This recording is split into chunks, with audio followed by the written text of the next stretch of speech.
Hello বন্ধুরা, তোমার সকলকে স্বাগতম তোমাদেরই চ্যানেল ডব্লিউবি প্রাইভেট টিউশনে। আজকের এই ভিডিওতে আমরা রায়ামার্টিন প্রশ্নবিচিত্রা 2025 নবম শ্রেণীর ভূগোল বিষয়ে যে তোমাদের দ্বিতীয় টেস্টের জন্য 10 নম্বর স্কুল রয়েছে 477 নম্বর পেজে। তো এই প্রশ্নপত্রের বিভাগ ক এবং বিভাগ খ এর প্রশ্নের উত্তর নিয়ে আজকের এই ভিডিওতে আমরা আলোচনা করব। তো চলো ভিডিও শুরু করা যাক। একের দাগে বলছে সঠিক উত্তরটি নির্বাচন করে রেখো।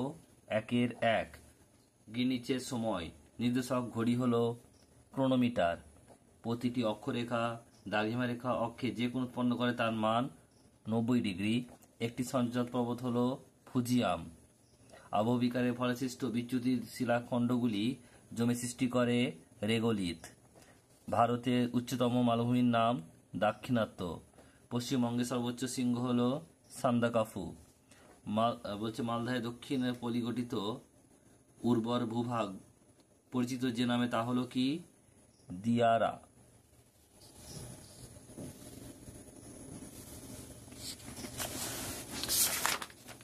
নেক্সট রয়েছে পরেরটা দেখো, বিভাগ খ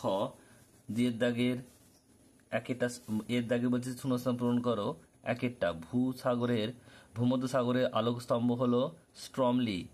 নেক্সট রয়েছে দেখো, দক্ষিণ গোলার্ধে ড্যাশ হলো মেরু নক্ষত্র ডেল্টা ডোরাডাস। নেক্সট রয়েছে দেখো, বৃষ্টিবহুল অঞ্চলে ড্যাশ আবহবিকার বেশি কার্যকরী রাসায়নিক। নেক্সট প্রশ্ন পরেরটা বিয়ের দাগের একটা, ভারতের প্রমাণ দ্রাঘিমার মান কত? 82 ডিগ্রি 30 মিনিট পূর্ব। পশ্চিমবঙ্গের দক্ষিণের প্রতিবেশী রাজ্যটির নাম উড়িষ্যা।